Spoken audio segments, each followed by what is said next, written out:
Hi, and welcome to season 2 of Asteria's Combos, where we're a community building the future. I'm your host, Asteria Elzea, hosting from unceded Tongva land. Identify strongly as a farm girl thanks to my childhood on the traditional lands of the Sauk and Fox peoples. I'm also chronically ill, non binary, neurodivergent, and polyamorous. And I'm a practicing witch. My life is super affected by my PTSD, as well as my white settler ancestry. I've spent the last decade training in human connection to connect to ourselves, to people different than us, and to be in community with each other. I'm highly trained in attachment and trauma informed group facilitation. My work history is widely varied: theatrical technician, special events coordination, bud tender, you know, at a dispensary, t shirt shop manager, and data analyst. I hope this podcast is informed by all my experiences and my education, in addition to my guests. Season 2 has a thread flowing through it about how our hope for the future is learning to have more intentional collaboration with others. We must build coalitions and we must look out for each other. Let's get down to business.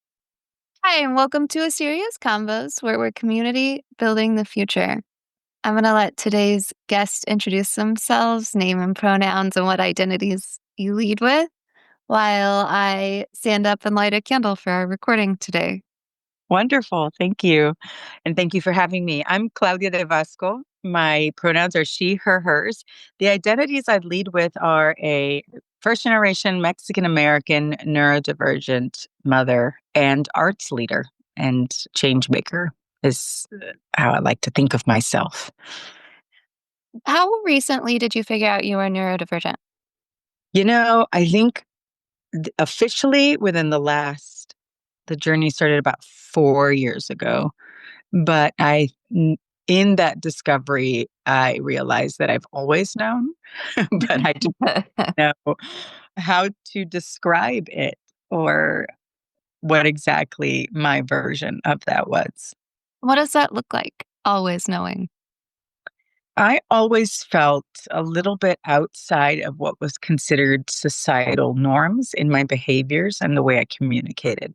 Since I was a child, always the kid that sat at the adult table and did not play with the other kids. And that was considered studious because I would hyper fixate on books and other things like string theory and science when I was a kid in elementary school. And my teachers, of course, would look at that and say, oh, that's just a smart kid. And we're going to help that along. But I think the patterns that weren't being noticed by the adults around me were that it's interesting because she's not playing with the other kids and the way she communicates is different.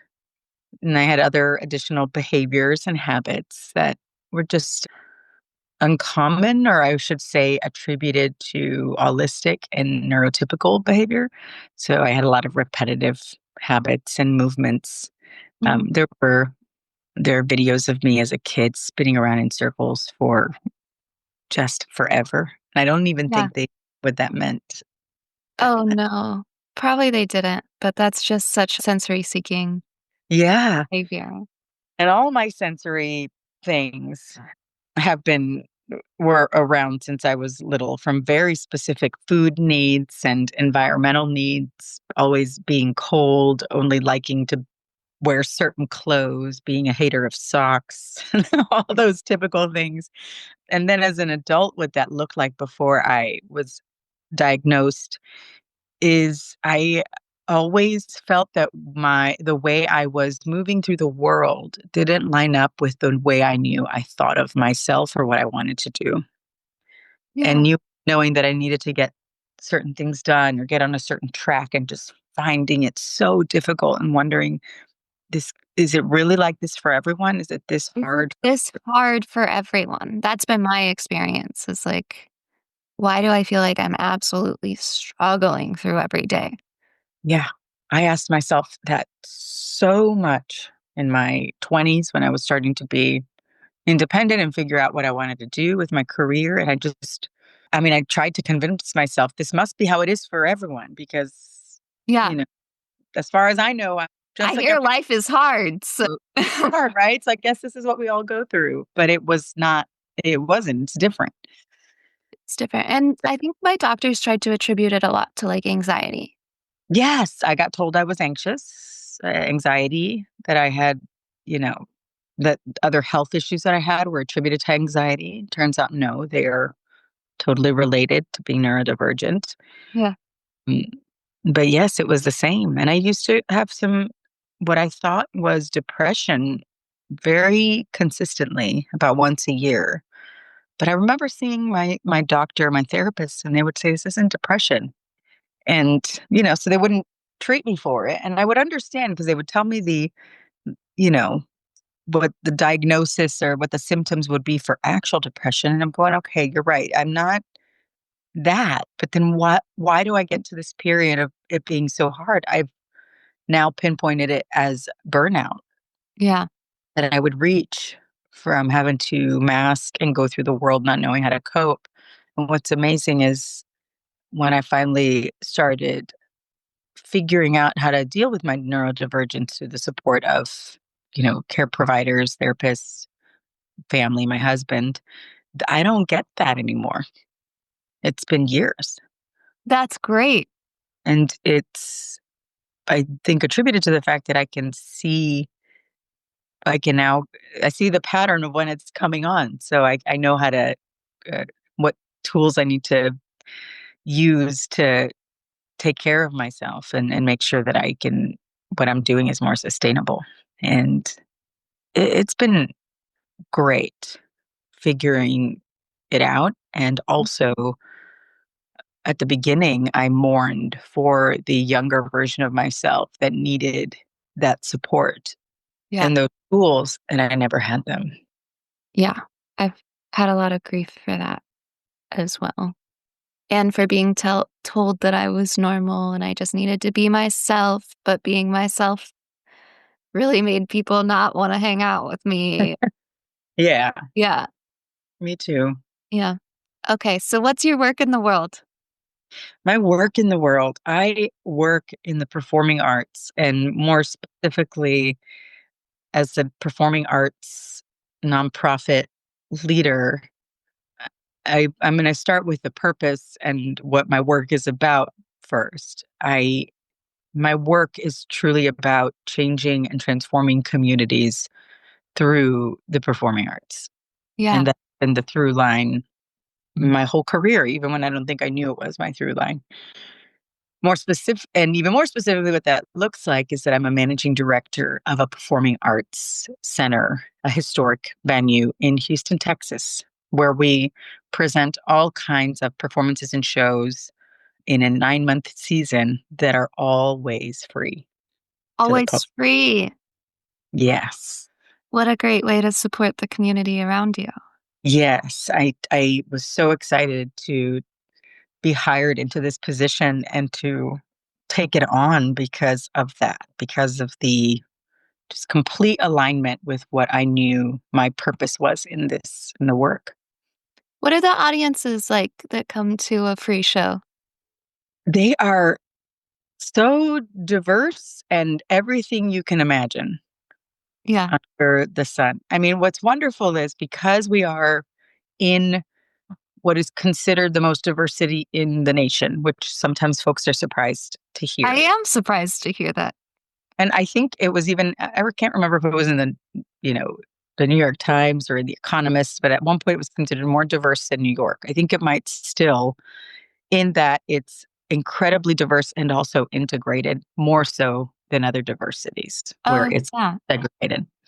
And that is not to say that Houston does not have its problems or issues of segregation within certain communities, but it certainly is such a diverse city of people, and from both around the US, international, first, second generation, to folks that have newly arrived. It's a very industry centered city in healthcare and chemical, petroleum, but also renewable energy. So there are just people from all over the place. So our programming, because it's free and subsidized by our local government, it is embedded into our charge that it serve the entire city and that it be a diverse slate of programming that is built into our contract, that we get this funding from the city and we must produce a diverse programming of arts programs, free, always free. That can't change.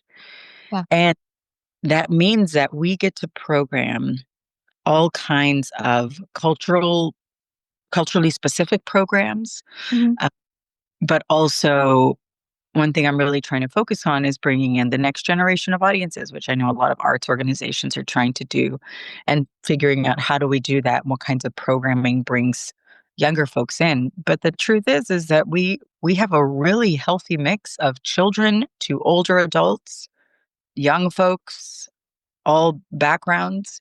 I do think there is a lot we can do to improve our accessibility, to increase the amount of folks with disabilities that come out, which we're trying to do because we're in a park. There are certain barriers that are hard for us to change, including park infrastructure, which would not be under my direction to change, loading areas and ramps and things. But what we can change, we currently have a capital campaign to make some of the changes more closely related to the theater and trying to reach out to more support groups and associations to see how we can make our programming more accessible. So, but even then, we have a huge grouping of folks with various disabilities that come to our space and are able to enjoy the shows. Yeah. You mentioned so many groups in there that often have trouble accessing theater because it's so expensive. Mm-hmm. And so, like, you said you're trying to reach out to younger people, and I know that, like, millennials are the poorest generation so far that's existed, and there's not more jobs or money coming up right now. So I'm sure that that just the fact that it's free is increasing the diversity in your audience so much and making it so accessible to the younger generation that other theaters are struggling to bring in. Yes. Before I answer that question, just to give you a chance for editing, do you hear that, whatever they're doing outside? Okay, No. let me start again. Okay.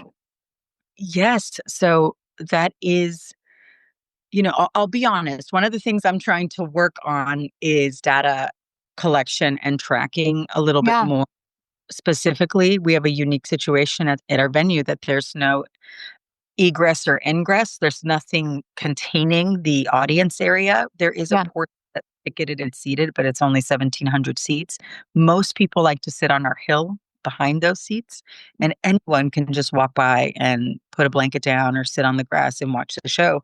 So I don't have numbers to say, Right. yes, folks are coming. We're working on it. I'm trying to find ways to get people to check in so that we can start really telling that story better and seeing where we need to grow. Yeah. But there are so many young people that come, and I would say even teenagers. The amount of times my niece has texted me and said, "I'm at the theater tonight. We just needed something to do."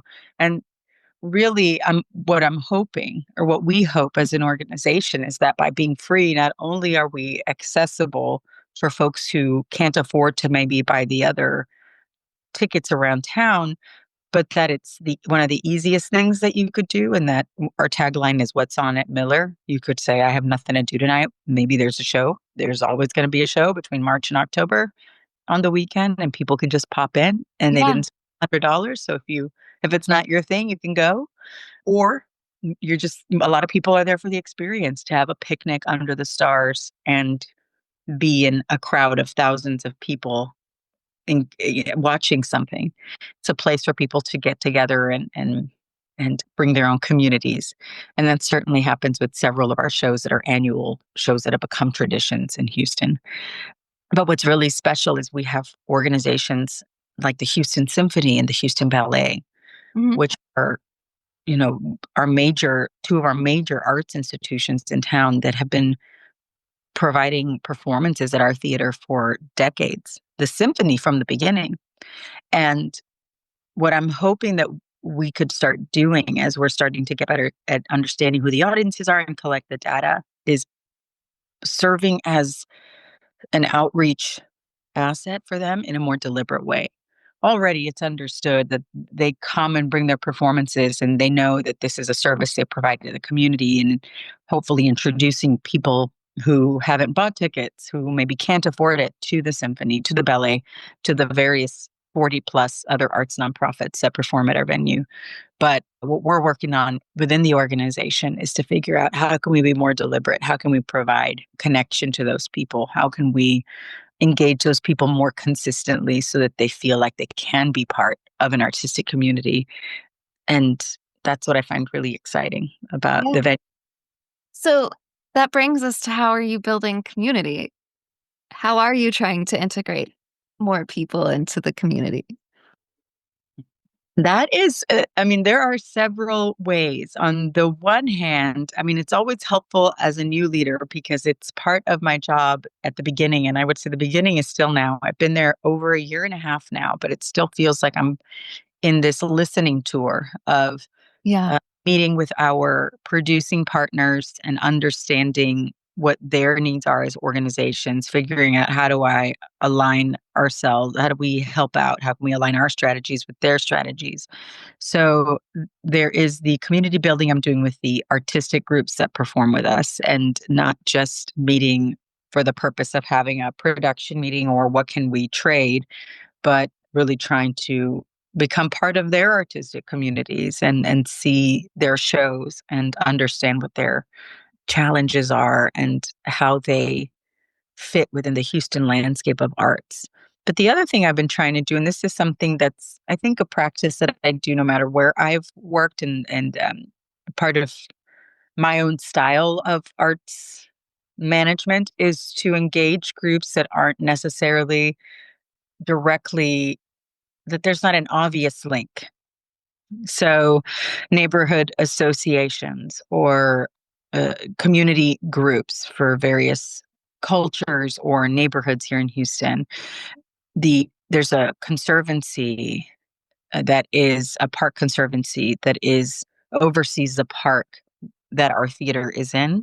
Mm. Really trying to build that relationship, and even though they aren't producing performing arts and are more management for the park's amenities, and they are doing some programming for families and have a new playground, and they have, a train that goes around the park and all that. But we're really trying to figure out what are some outreach and community building opportunities that we can share being on the same piece of land. But those are all, how we're doing it is a lot of meetings and going to things. Yeah. You have to show up for other people as well. Yes, that's the key, is showing up, and it's tricky as an arts worker. My nights are already booked with my own shows, so then to try to see everyone else's, it's not easy, but it's something that I try to make sure is part of our life. Period, as a family, that we are engaged in the arts around town, but also to really try to show up for the organizations that we collaborate with. Yeah.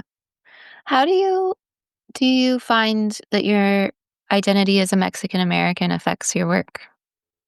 Well, I do think that my culture, whether it's Mexican, as I still have a lot of family that lives in Mexico, or Mexican American, the majority of my family in Texas, is already so community centered, that Mhm. that's such an important value that we've always had.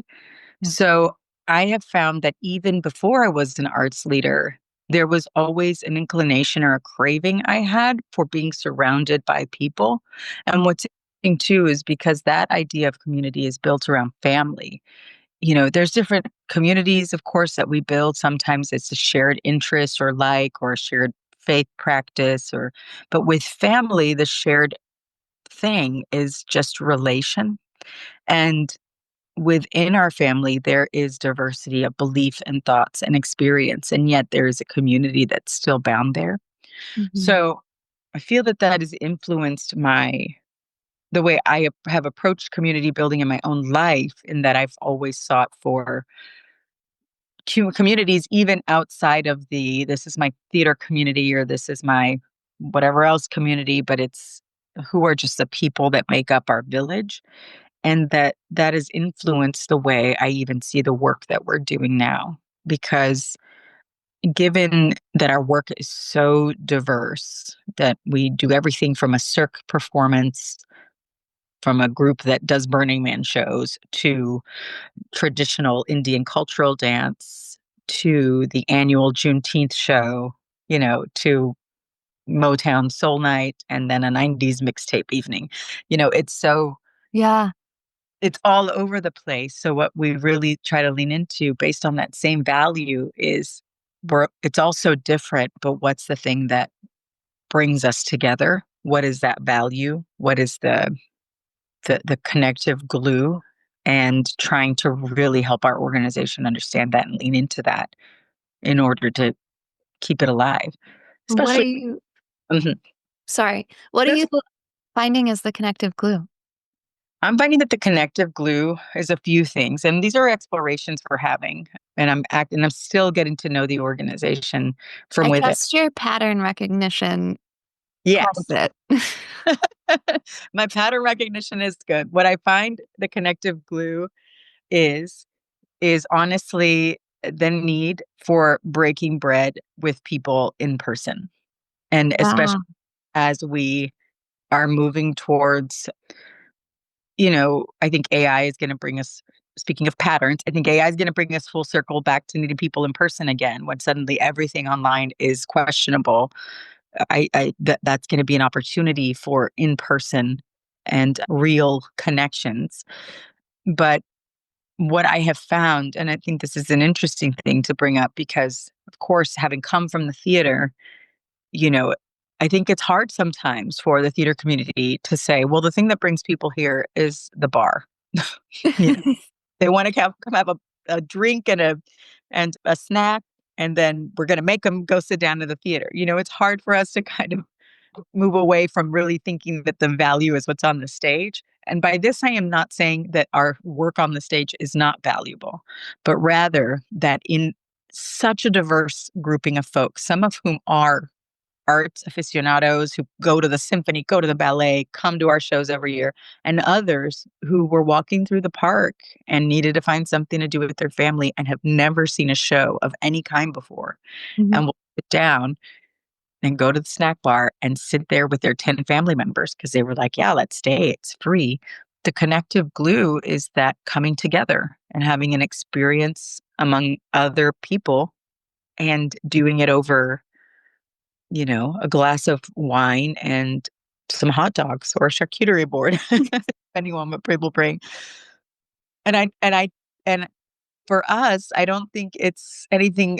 I don't want to discount what's on the stage at all, but I also don't think that it would serve us to deny that that is what is bringing people together. And that if we can lean into that, we might access other folks who maybe aren't seeking out performing arts on the weekend, but they are seeking out somewhere to go with their 10 friends. And It's a lot actually, of friends. that's a lot of friends. 5 friends, 3 friends, whatever the group is, or by yourself. It's Yeah. really magical at our space because when there's 1,000 people on the hill and 500 people in the seats, you can kind of go and sit on the grass and watch a show and do so alone and be surrounded by so many people, and it still feels like you're part of something. That's And so it's sweet. really a space. What was that? It's a magical space. It really is. It's how people often describe it for those folks that have come even once or have been coming their whole lives, that there's some kind of magic at this space that happens when you're seeing these performances under the stars. Yeah.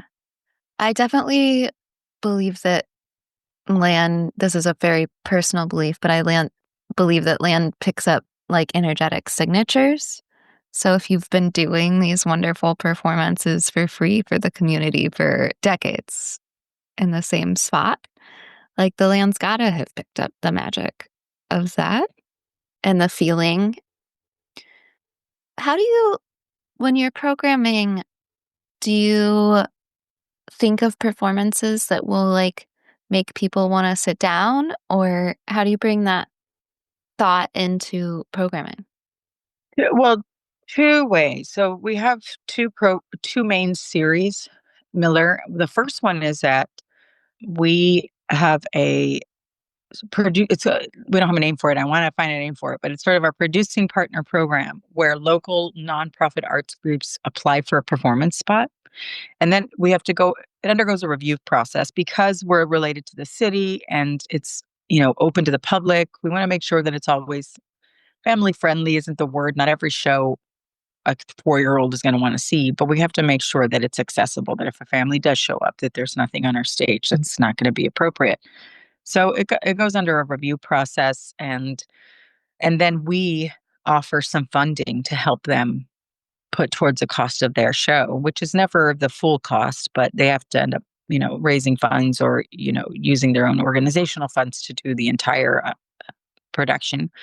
But we bring them in, offer them these funds, and then schedule the season that way first. And I say first because there are certain other cultural events throughout the years that are always have their spot, like Juneteenth, Cinco de Mayo, are always going to be at the same time of year. So they can't, those spots are taken.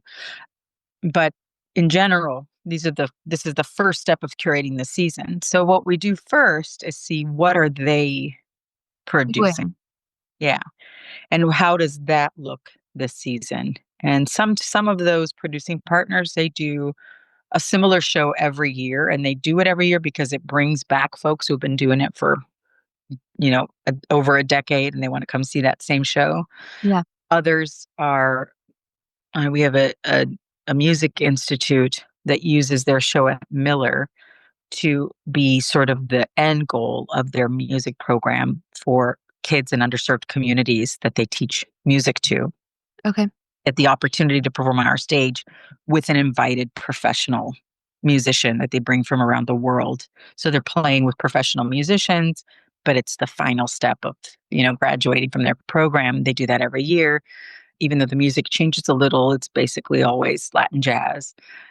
And then some of the other groups, they do change up year to year based on what they're trying to do within their own art organizations to bring in new audiences or to meet their own artists' needs.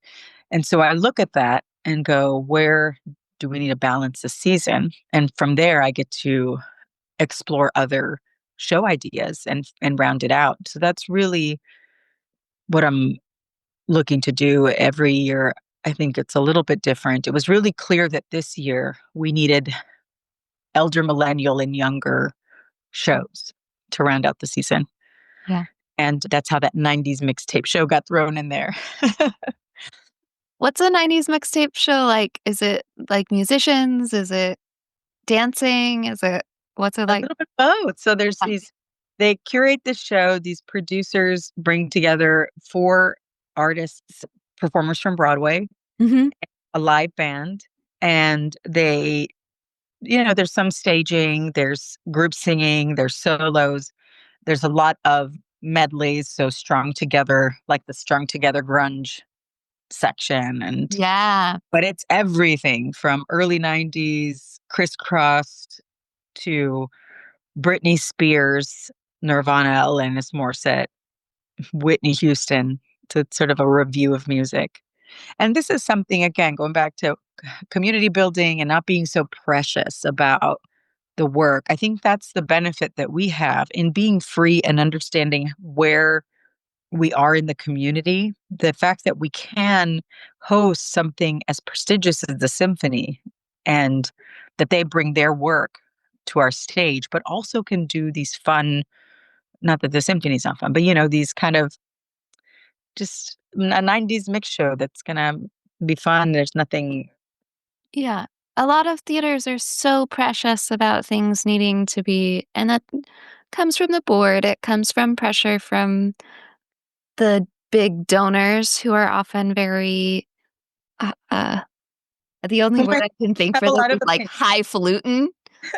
Like, Or have their opinions about, yeah, what the institution represents. Yeah, it's true. And what's beautiful about what we're doing is because we are supported by the local government in funding, though we do get other grants and donations, et cetera, but mostly supported by the government. That's how we are able to be free. Embedded in that is we have to serve all the people of this all the city. people. Yeah. And we happen to have a very diverse city. And the biggest group in this city is also young professional. The biggest demographic group, it's not the majority, is the Latina demographic. Mhm. And of the Latina demographic, the biggest age group is, I believe, I don't quote me on this, but it's something like under 25, maybe even younger, like over 50% of those. So when we look at the majority group and then within the majority group, there's so many young folks. So then, of course, when I go, all right, I'm looking to the future, want to make sure that in 10 years there's still folks coming, then there's no other way other thing we can do than to think about programming in that way. But yeah, it was a little tricky at first because I do come from a theater background. And even though I don't think ever super precious about what I would produce or select as an artistic director, even more so at Miller, is really understanding that that value judgment is unfair, that a show like a cirque show or a mixtape show is not lesser than, it's not as serious, it's not as high level, that those things are just value judgments that when we're looking at the general public and trying to build community and reach out to new audiences, that it doesn't apply. That if it brings folks together and puts them there and engages them. And that's why I think a lot of our producing partners see us as an outreach tool in their own strategies, and why they're willing to invest in performing at our venue. Because again, we can't cover their whole budget. We offer some funding, but it still costs them money. But they want to do it because they know that it's a different environment, that they can do a slightly different kind of program here and potentially reach people who wouldn't otherwise feel like they can access their shows in their venues. And how are you I looking would say towards? this too, if I can throw. Do it. What I also find beautiful, though, is that not to discount board members, because for the big institutions that we bring in, what I have seen is that their board stands behind them coming to our theater, and they also love coming. And that's why I think that is the connective tissue at Miller. Is no matter, you could be the high level board member at one of the biggest institutions or someone who has never come to the show, and it really brings everyone together, and it's in a really beautiful way. How are you looking towards the future with your actions, Claudia? I Well, that's a big question. I still feel at the beginning of my journey at this particular institution, but so I feel like I'm still looking really not as far ahead as I would like, because I'm strategically trying to fix some short-term things that'll help us for the long term. Mhm. We'll say what I have been focused on, because I know that this has been important from the beginning for in any job that I've had working at an arts nonprofit or any nonprofit, really, is the advocacy work, and understanding that advocacy work is part of coalition building and also long-term sustainability. So what I'm really focused on, day to day, I'm trying to just still, bring the theater up to speed, industry standards, et cetera.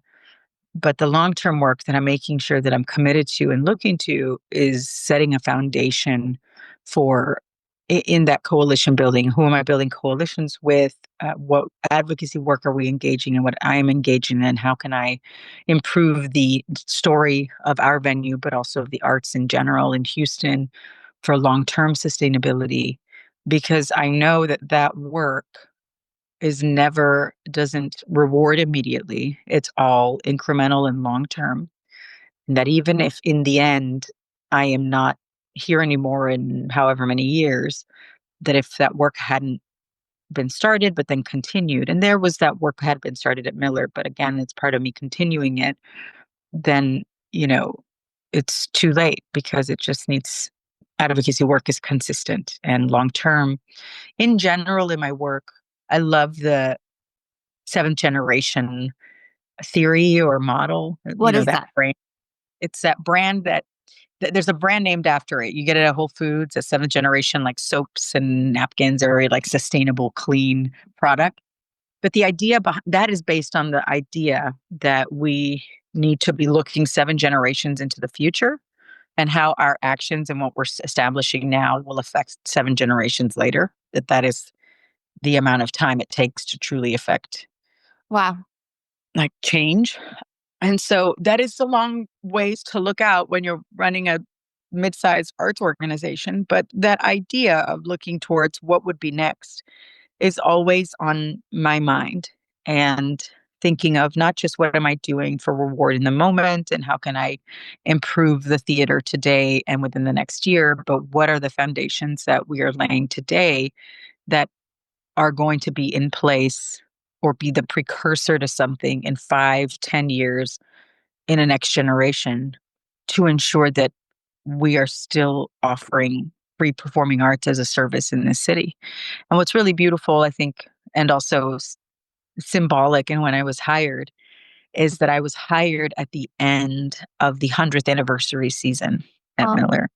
And so my first full season at Miller was 101st, and something that had been shared throughout my interview process. And then when I officially took the job, was that this is not a turning point, but just sort of a new moment when we're looking towards the future after celebrating the past 100 years, and trying to ensure that it's still around for as many generations to come, and that we're making the improvements to ensure its sustainability and also its growth. So, yeah. the seventh generation thing reminds me of a book I read a couple years ago about being a good ancestor. It was by Layla F. Saad. Oh, I love that. Yes. And so like, I want to keep carrying that forward. The idea that I would like to be a good ancestor. I'd like for the people of the future to look back and be like, oh, I'm glad that person existed. And Yeah. yeah, And I just looked it up really quick because I want to honor where that seventh generation principle is based on. It yeah, turns out it's based on Iroquois philosophy, so Native American philosophy, about the decisions we make today affecting the generations in the future. So, in that same idea, being a good ancestor. yeah. It's a very, I think that a lot of American culture has gotten pretty self centered and like, why should I help you? And you need to, So, yes, I'm sorry to cut you off. And also the immediate need for a reward. yeah, the And only the immediacy, only this quarter of profits are being considered instead of like even how this company is going to do next year in a lot yeah, of places. So, this idea of being a good ancestor or thinking seven generations ahead is acknowledging that your actions affect everyone around you and affect the future. yeah, Plastic that we use now is going to be here for thousands of years. So, yeah, and then just in the theater aspect of things, like the more you can engage younger audiences, like you said, the more longevity your organization is going to have because they're going to feel like, oh, I've come here forever, so I want to make sure this keeps existing. yeah. I had a really big realization, and I'm sure this is something a lot of arts leaders have realized as well. It's nothing new. But in my work as a change maker, particularly after COVID, when all of us were facing these dramatic changes in behavior and trying to figure out how do we change it for the better fast, because the pandemic really changed it for the worse fast. And I remember just really constantly engaged in the thought of engaging new audiences, building new audiences, diverse audiences. How do we tap in? How do we bring in? And getting to Miller and seeing what has been laid down at Miller that has become diverse, and again, diversity across the board in genre, in offerings for different ages and the cultural groups. It had happened over 100 years. It hasn't always been that way from the beginning, but there were groups that couldn't get approved for performance in the 60s that now have been there 50 years. And it took that time to get them there. And now it's taken that time to keep them and to build that audience.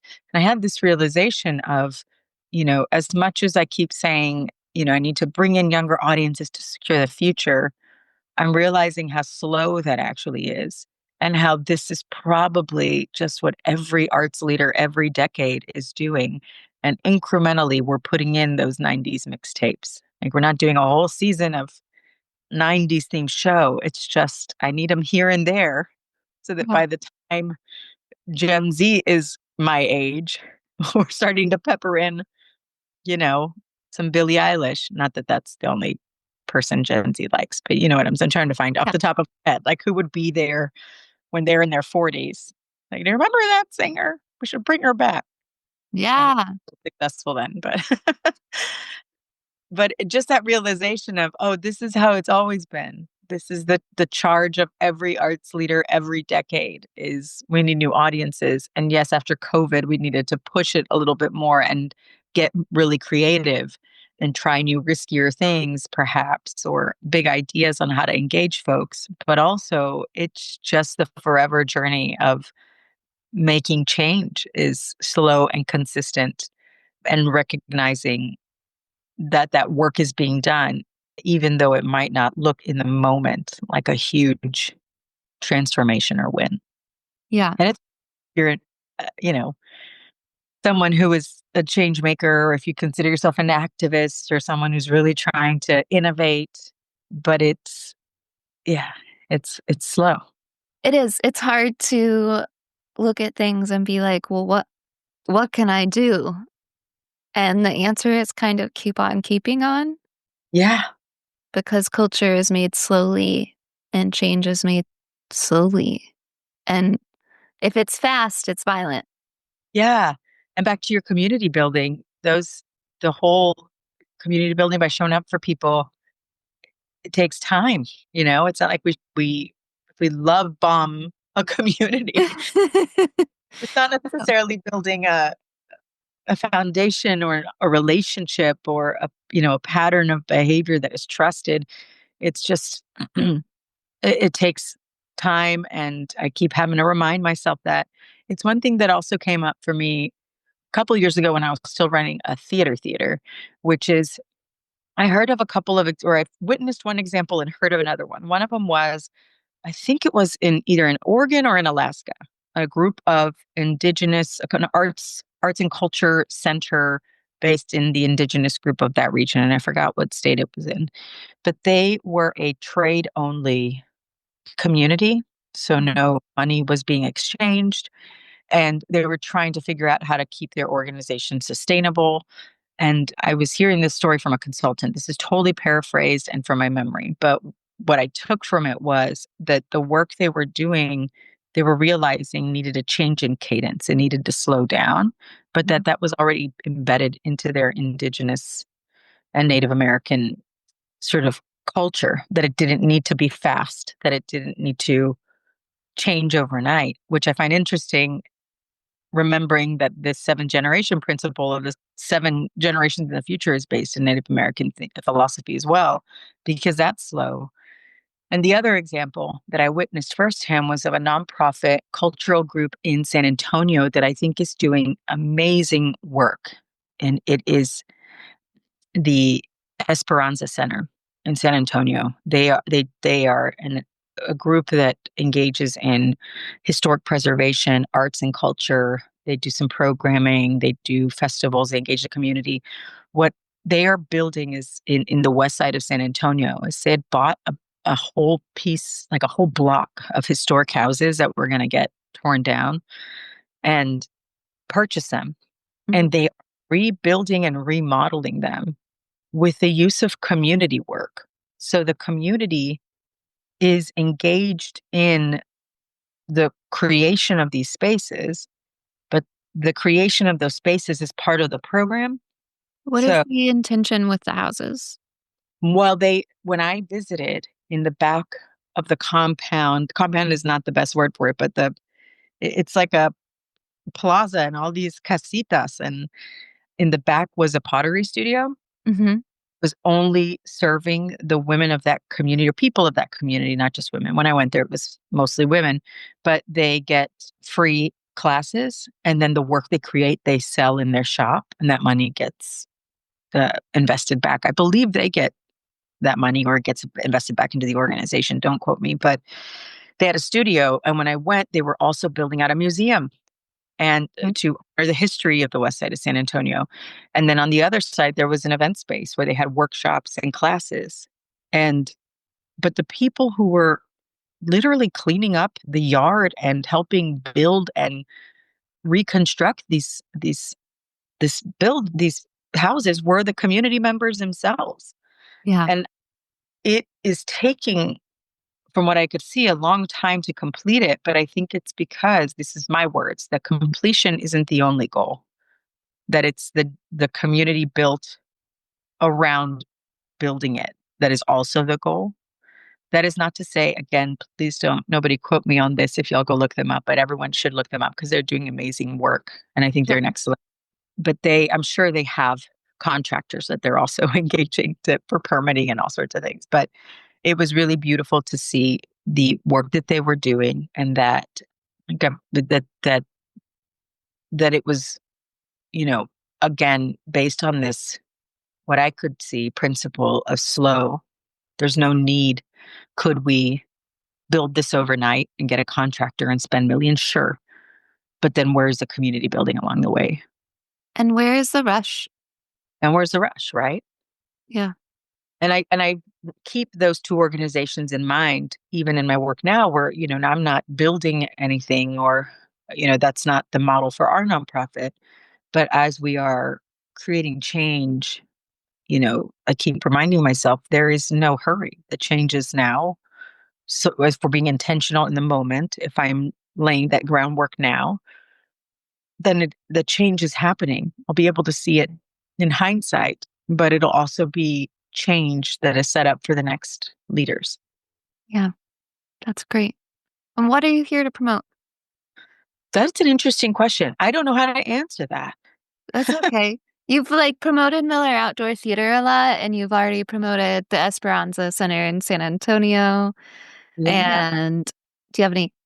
We could just promote the concept of thinking of the future, of thinking of the seventh generation. I think that I want to promote the concept of slow and intentional. And I know that is a privilege in a lot of communities where if you are actively being harmed, the change to want to unharm is immediate. And I want to Yeah. honor, right? If there is damage being done, I'm not saying sit tight, we'll fix it later. That is not what I'm talking about here, but rather this other kind of community engagement or measured activism. I think in my youth, I wanted, I had more capacity to want to change things quickly. I didn't have personal commitments or children or, as many health things that are starting to affect me. I'm only an elder millennial, but gosh, nobody tells you what hits you in the 40s and how fast it all happens. But so now, that I want to make sure that I haven't dropped that purpose and the need to make change and support community. I have really found effect in the slow, intentional, and lasting approach. And I hope that folks, I'd like to promote that idea of what are we doing now that is sustainable, that is long term, rather than how do we change things fast, but then doesn't necessarily stick. Yeah. If you build a house slowly, it's more likely to be stable and solid. Yeah. Yeah. That slow is different for every task, Mm-hmm. project, issue, organization, and groups of people. I'm not saying everyone needs to wait decades, but it's definitely also, I think, a way for folks who consider themselves leaders and change makers to protect their mental health Mm-hmm. along the way. Because working a nonprofit period is tough. I think everyone across the country is having a hard time, no matter what they work in. Right. When urban organizations, are really tough. And I think that approach has also helped me maintain my own mental health groundedness and stability so that I can continue to carry on the work so that I don't burn out. to kind of bring it full circle Yeah. to the neurodivergent conversation. I'm so glad that we brought it full circle. I'm really glad that you came to talk to me. Thank you for Thank you so inviting. much. Thank you. Yeah, you're welcome. Thanks for being here, Claudia. Thank you. Thank you so much for listening to this episode of Asteria's Combos. If you'd like to donate to the show and support my work, you can go to kofi.com/asteriasrest. That's ko-fi.com/asteriasrest. You can also buy my digital illustrations or hire me for life or values coaching on my shop, which is on stargirlcreative.com. You can also read about me there and find out anything else about what I work on. For speaking and workshops, you can email me at asteria@stargirlcreative.com. And if you just want to follow me and keep up, follow me on at asteria.elzea on Instagram and Threads. I'm so glad you're here, and see you soon. We're Asteria's Convos, where we're community building the future.